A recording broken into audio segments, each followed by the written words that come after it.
भारत के विदेश मंत्री डॉक्टर एस जयशंकर इस वक्त यूके में हैं और आपको बता दें जहां डॉक्टर एस जयशंकर होते हैं वहां कुछ न कुछ बड़ा जरूर होता है। और वहीं दूसरी तरफ यूके में बदलाव भी हो रहे हैं। इन सब के बीच में एक लिस्ट दे दिया है डॉक्टर एस जयशंकर ने। क्या ये लिस्ट खालिस्तानियों के लिए है? जानेंगे क्यों हड़कंप मचा हुआ है।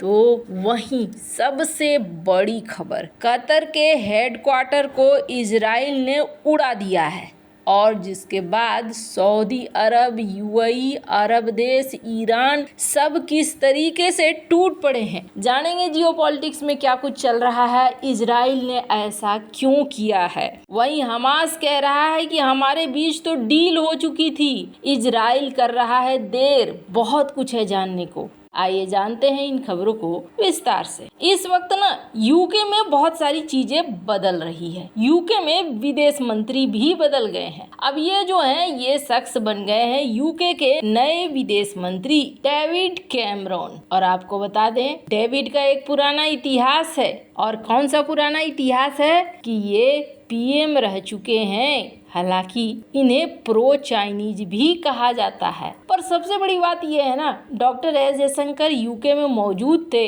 तभी वहां के प्रधानमंत्री सुनक ने अपने पूरे मंत्रिमंडल को बदला है और बदलने के क्रम में ये बन गए विदेश मंत्री। और जैसे ही विदेश मंत्री बन गए, पहले दिन मुलाकात किससे हुई?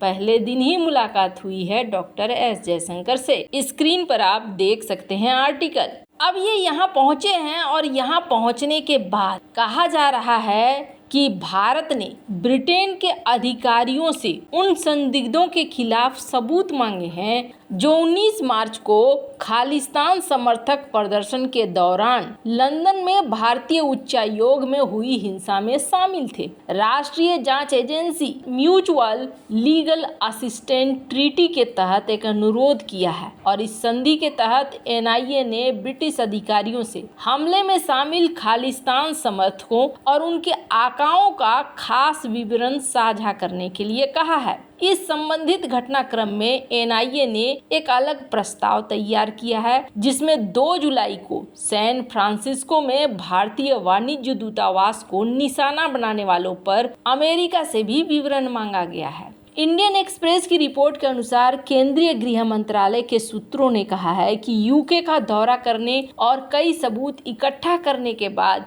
एनआईए को 19 मार्च की हिंसा के बारे में कुछ महत्वपूर्ण सुराग मिले हैं। कहा जा रहा है कि एमएलटी के तहत 24 प्रश्नों का एक सेट भेजा गया है जिसमें विरोध प्रदर्शन, विरोध के आयोजक, उनकी अनुमति के बारे में पूछा गया है। एमएलटी के तहत कोई भी देश किसी आरोपी के खिलाफ सबूत इकट्ठा करने के लिए दूसरे देश से संपर्क कर सकता है। अप्रैल में गृह मंत्रालय ने एनआईए को लंदन विरोध प्रदर्शन के संबंध में एक नया मामला दर्ज करने का निर्देश दिया था, क्योंकि जो शुरुआती जांच थी उसमें आईएसआई से जुड़े लिंक थे और उसकी तरफ इशारा किया गया था।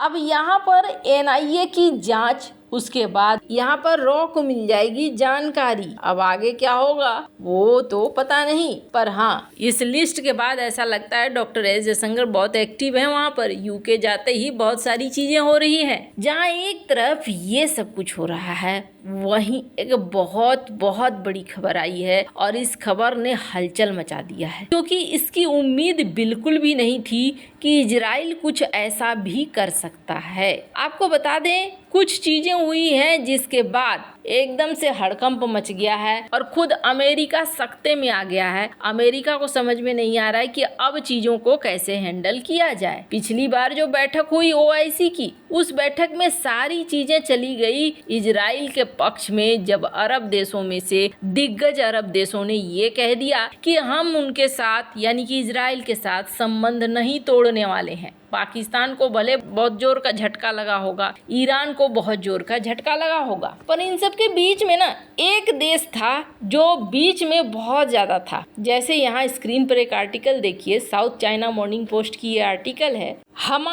हमास और इजराइल के बीच डील करवाने के लिए एक देश कतर बहुत ही ज्यादा यहाँ आगे बढ़ रहा था। कतर एक डील करवाना चाहता था और इस डील में कतर क्या करवाना चाहता था, बंधकों को रिहा करवाना चाहता था। कतर और इजराइल हमास के साथ ये डील क्या कर पाए। स्क्रीन पर जो आर्टिकल है, इस आर्टिकल के मुताबिक हमास का कहना है, जो हमास की मिलिट्री विंग है, उनका कहना है कि इजराइल ये जो डील है ना, इस डील को जल्दी पूरा नहीं कर रहा है। हमास का कहना है हमारे बीच में एक डील हुई है और इस डील के तहत अगर हम 100 इजरायली बंधकों को छोड़ेंगे तो वो 200 फिलिस्तीनी बच्चों को और 75 औरतों को छोड़ेंगे। यही हमारे साथ डील हुई है और इस डील के तहत इजराइल को हमें एक पैसेज देना है, 5 दिनों का यहाँ पर शांति करवाना है।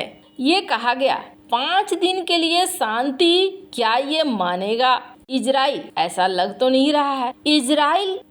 इजराइल क्या इस समझौते को भी हाँ करेगा? हालांकि नेतन्याहू ने एक इशारा दिया था कि इस तरीके की कुछ बातें चल रही है, पर इन सब के बीच में सबसे तगड़ा वाला एक्शन कर दिया इजराइल ने। स्क्रीन पर देखिए एक आर्टिकल, इस तरीके से बौखलाए हुए हैं सऊदी, यूएई, ईरान। अभी ज्यादातर ऐसे देश हैं जो बौखला कर कह रहे हैं कि इजराइल ने कतर के हेडक्वार्टर को उड़ाकर अच्छा नहीं किया और कतर का हेडक्वार्टर नहीं उड़ाना चाहिए।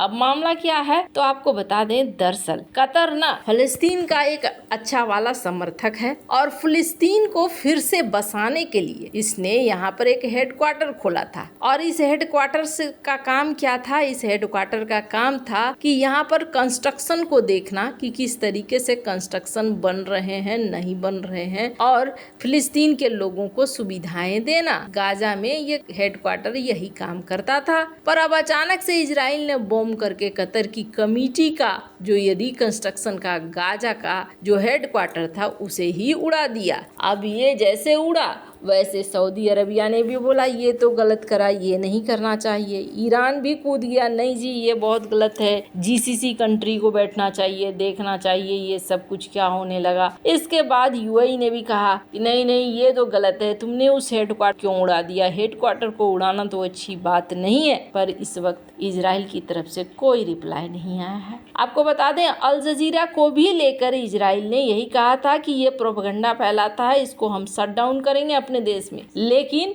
फिलहाल के लिए उसे रोक कर रखा हुआ था। पर अब कतर के हेडक्वार्टर को क्यों उड़ाया? जो मुझे ऐसा लगता है कि इजराइल इसके पीछे यही तथ्य देंगे जो वो अस्पताल के पीछे दे रहे हैं कि अस्पताल के नीचे बेसमेंट में या अस्पताल के आसपास हमास का सेंटर है। तो वैसा ही वो कुछ कहेंगे इनके लिए भी, और कहेंगे कि कतर के इस हेडक्वार्टर में कुछ अलग अलग चीजें होती थी और ये कहीं भी पक्ष में नहीं था इजराइल का, हमास की गतिविधियां यहाँ पर थी, इसलिए हमने निशाना बना लिया। वैसे आपको बता दें, कतर में इसके बड़े बड़े हमास के लीडर देखने को मिलते हैं, उनका निवास स्थान वहीं पे है। तो ऐसे में कतर के रिकंस्ट्रक्शन साइट को लेकर इजराइल इस तरह की बातें कह सकता है। वैसे इन सब मामले में आपकी क्या राय है, कमेंट कर जरूर बताएं। जल्द मिलते हैं अगले वीडियो में नई खबर के साथ।